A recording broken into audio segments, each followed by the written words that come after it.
There's a Claude Code plugin that builds you a custom interface instead of taking your instructions. You point at things, draw rectangles, toggle sliders. It even writes the prompts for you. I annotated an entire dashboard, locations, comments, feedback without typing a single description. It comes with 6 built-in templates. I'll put them on screen. Let's go. And here's an overview of the Claude Code Playground plugin. And basically, this plugin teaches Claude one new skill. That's generating self-contained interactive HTML tools on demand. And there are 5 steps in the interaction loop. So step 1 is you ask it. You ask the playground in plain language, which is just a prompt. Step 2 is Claude builds out that prompt and it will generate a custom HTML interface. Step 3 is the interaction. So this is point, draw, toggle, approve, etc., etc. Step 4 is the prompt output. So now the playground will write precise instructions. It's no longer guessing. And step 5 is you can take this output, paste it back into Claude, and repeat the loop. So fundamentally, it's a self-improving skill. It's just one HTML file. There's no dependencies. There's no build steps. You literally open it in a browser and it works. So I'm using Claude Code inside of my terminal session here. And to get started, you want to put /plugins. And it will take you to this screen here. Now, if you don't have it installed, just do a search for Playground. Now, it's not showing up for me because I've already got it installed. If you don't have it installed, you'll see it in a list like this. Just click on it, highlight it, and press enter. Now, I do have it installed. It's under installed here, and it's this plugin, and it's officially from Claude themselves. Once you've installed it, you may need to restart Claude, but that's absolutely normal. Now, you don't need to invoke it with a / command. You can just ask it naturally with a simple prompt. Create an image annotation playground. And let's see what it comes back with. You can see that it's actually using the playground skill, but I didn't prompt it to do that. After less than 3 minutes, you're going to get something that looks like this. So it runs inside of the browser. It's an HTML file, and I've uploaded an image of this cute little dog. You can select any of these tools on the left-hand side and basically annotate the image. And what's great is that as soon as you annotate it, Playground will actually output a prompt. You can see that at the bottom of this window here. This time, let's try something else. Give me a concept map for understanding game theory. I'm gonna hit enter. It successfully loaded the Playground skill. In about 3.5 minutes, it's built this concept map. And it's really cool. You've got all the nodes here. So this is a solution concept, which is everything in purple here. Everything in blue is a foundational knowledge node. And then you have advanced topics here on the left-hand side. You've got classic game theory here, which is the pink, and everything is outputted as a prompt. Now, what's interesting is that you can actually mark all of these as unknowns, fuzzy, or known. And you can change the concepts for each of these subnodes. So for example, I could select game and I can change this to green or red, which is different levels of my understanding.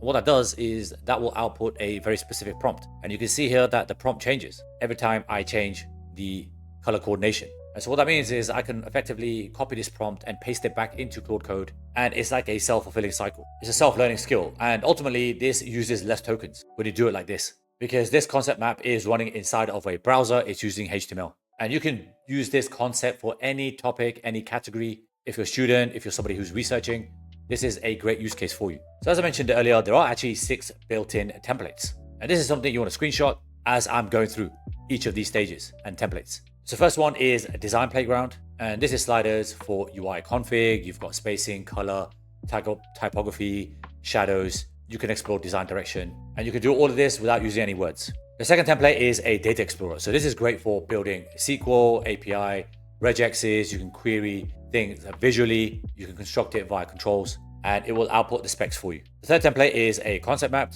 So this is a physics canvas, and it generates a targeted learning prompt. So it's not really a generic overview. Again, you can mark things as known, fuzzy, unknown, pretty much what I showed you in the last playground. The fourth template is a document critique, and this lets you paste any document inside of the playground. And what you get is line-by-line suggestions. So you can approve, you can reject, you can do everything that I showed you inside of the image playground, but this is obviously tailored towards documents. And this is geared towards kind of collaborative learning. The fourth template is div view, and this is for code. So code diffs with green and red highlighting. You've got inline comments per line, and it outputs a very structured code review prompt. And the last one is a code map.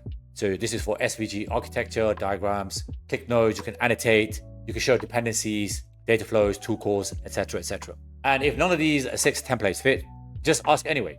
Claude will build you a custom one. So you're probably thinking, what are the use cases? Well, there's a ton of them. The first one is you can annotate mockups.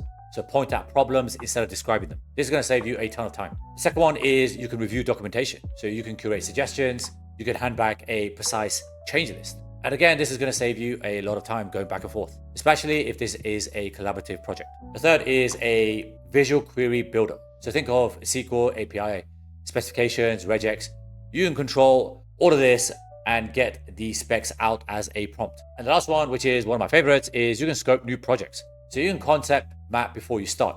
You can annotate your knowledge state, and you can give Claude a real starting point. The big advantage of doing it like this is you're going to save a ton of time, but more importantly, if you're on a pay plan inside of Claude Code, this is going to save you a ton of token usage. So before I wrap up this video, let me give you some pro tips so you can get started as quickly as possible. The first is to use presets. This will usually get you to 80% before you need to touch any of the individual controls. The second tip is the prompt output is complete with context. So you can paste it into any new Claude session. And the third tip is you can ask Claude to modify any playground. This includes the templates. Because remember, it's just a HTML file, right? It's not fundamentally changing any system files or anything like that. And you can have a lot of fun with this. And as for real use cases, I've covered most of them. I guess the one that I only want to highlight is custom playgrounds, because if none of the 6 fit, Claude will build it anyway. So that's the playground skill. If you haven't used Claude Code yet, download it and install this skill. And if you need help with installation, click on the next video tutorial that you see on screen, and I'll talk you how to install Claude Code. If you took some value from this video, smash the like button and subscribe to the channel if you haven't done so already, because I'm somebody that loves to drop AI source. And at the moment, I'm spending a lot of time inside of Claude Code because Anthropic is really smashing it out the park.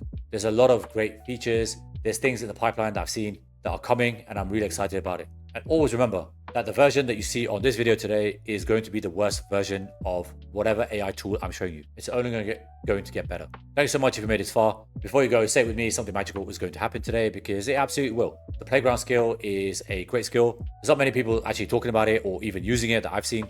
And there's a lot of great use cases for it. Try it out, leave your comments below, and I'll see you next time.